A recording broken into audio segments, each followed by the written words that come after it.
I've been wanting to do a little day in the life video for my daughter's year 1 schedule, just for friends who are interested, friends who might be thinking of homeschooling.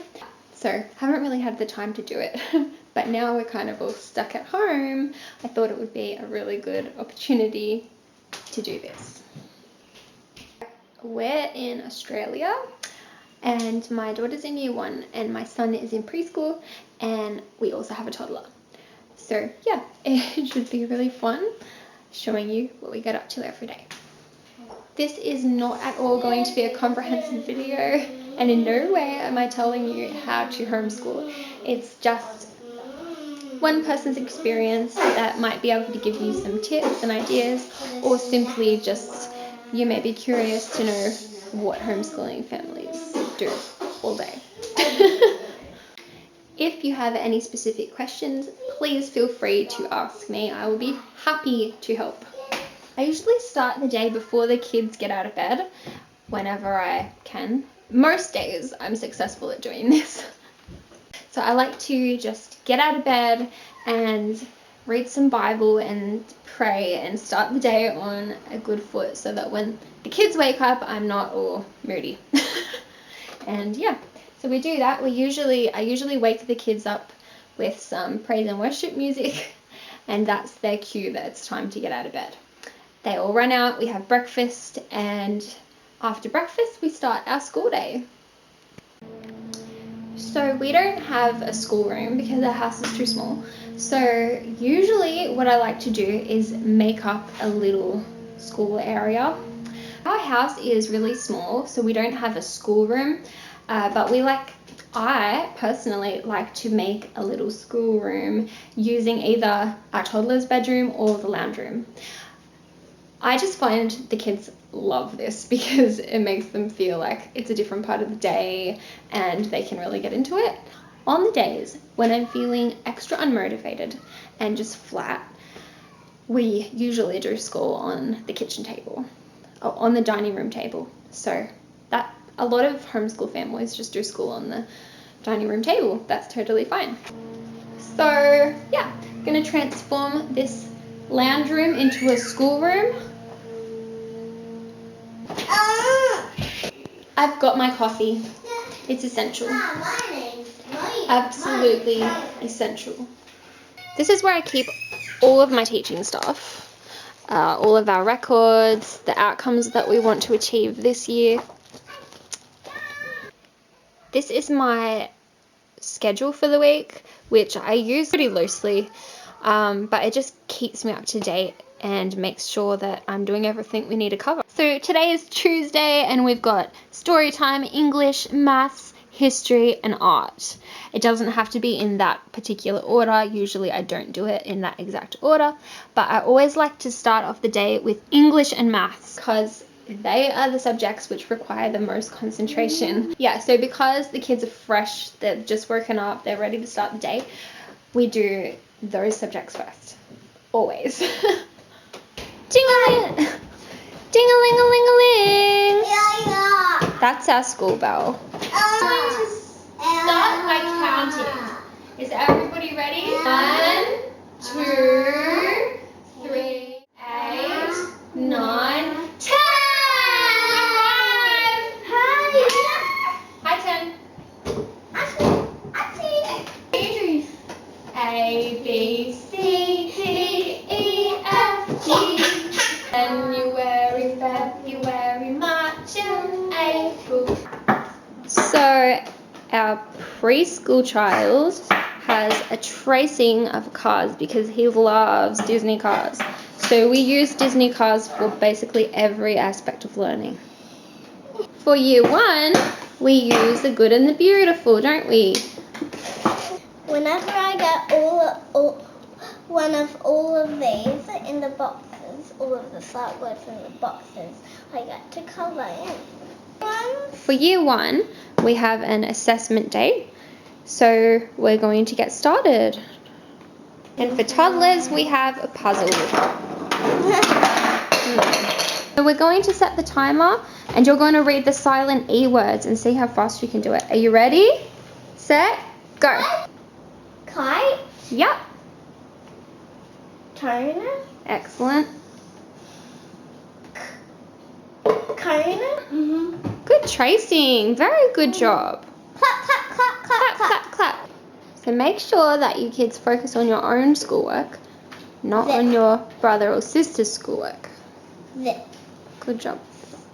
And now our preschooler is doing a cutout activity, of course, using Disney cards. Once again, I just printed these out on our computer. So he's going to cut them out and paste them on this brown sheet of paper. Okay, a slight detour to the day.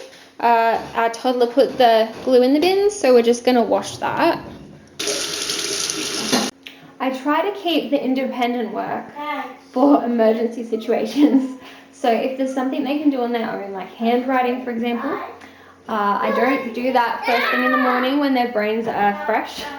I do that when, you know, a toddler is having a tantrum, or I need to go change a nappy, or something comes up that was unforeseen. And then I just quickly grab out the handwriting and here you go. Here, do some handwriting while I tend to this catastrophe. So the toddler is trying to help out at this point, which is common, but we're going to divert her attention to something else. We've got some spelling words here. So we like to do spelling on the chalkboard or on a whiteboard, or I mean, you could even do it in the dirt outside, whatever we feel like doing that day. Meanwhile, our preschool activity is finished. Good job! Encouragement is so good. Mom, what are you doing? Just encourage. Mom, what are you Encourage. doing? Alright, everyone work together to put that chalk away. Good job. Well, give me a big, really big clap because I'm doing all the work. That's right, I'll give you a huge clap for that. Young kids, Oh, yeah. they love any sort of reward. Use that.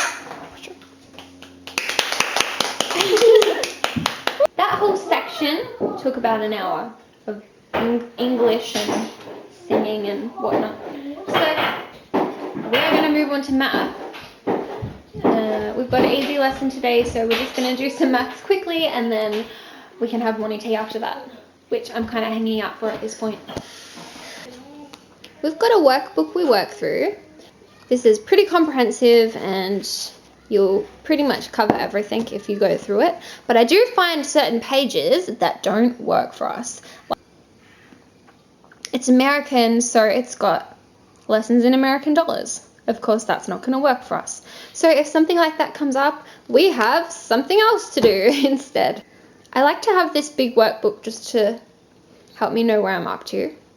But if something funner can be used to substitute that particular lesson, we will certainly do that. So this is a really fun book with stickers.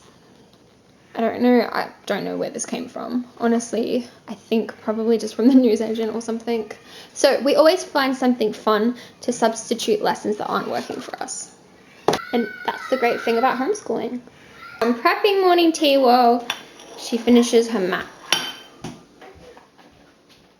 What's this country called? Australia. Very good. Are we there yet? By Alison Lester. So who is the author? Alison Lester. Very good. At the Great Australian Bight, we watch whales play below us. Can you spot the mother and her baby? Yeah. We visit a cave to look at paintings from the Dreamtime. Billy sees a turtle in the rock art. What animals can you see? So the kids are having a nice play in the backyard while I tackle this mess. Every homeschool family does things very differently. So what I'm doing, probably no one in the whole world does exactly what I do. Every homeschooling family is unique, and that's the beauty of it. You can really tailor your homeschooling experience to your children's learning styles. I am stepping on cheese. So our lounge room is back into a lounge room, so I'm going to have my morning tea and then we will do the next section.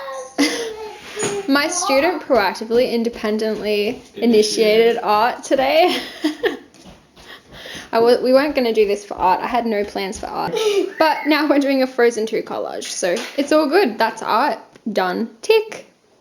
Very, very nice. Who are you? You are our tradition. Show yourself. We're learning about family history today. So the other 2 kids are still playing outside and we're going to do our history while they're occupied. Ooh. Okay, so we finished our history lesson with about 50 interruptions. It was really tough to get through it. So yeah, we did it. That's why we like to do English and maths first, while everyone is concentrating. Sometimes I find that I get really frustrated, and at those times it's tempting to say things to the kids like, why aren't you doing that right, or why can't you just do this? But I find that's really unhelpful and just makes everyone upset and no one wants to do anything. So I found that if I find that feeling coming up inside, that I just say, okay kids, mum needs some time, and start praying. And that's really helpful. And then usually I can get some perspective. So I will usually go to my room and lock myself in there, and the kids know that I just need a minute. Or I'll go outside in the backyard for a little walk or something, just to reset. So the kids were whinging for lunch, so they got a carrot. You've got to think of creative ways to get vegetables into them. And now the kids are just having a little play outside while I get the lunch ready. Gone for a carrot sandwich today. We're a bit low on groceries this week just because of the craziness in the grocery stores. So we're going carrot sandwich. We're gonna watch a little TV show for lunch, so that's a nice special treat. And one of my favorite memories of homeschooling was watching TV during lunch. And basically we'll just spend the rest of the afternoon. The baby will have her nap and the kids will free play. Play-Doh and Duplo and puzzles or whatever fun thing we can come up with. That's really cute. Tea parties. Our toddler's just gone down for a nap, so now I'm going to record everything we did today on my schedule. So that's Tuesday all filled out and done. We pretty much finished everything by lunch.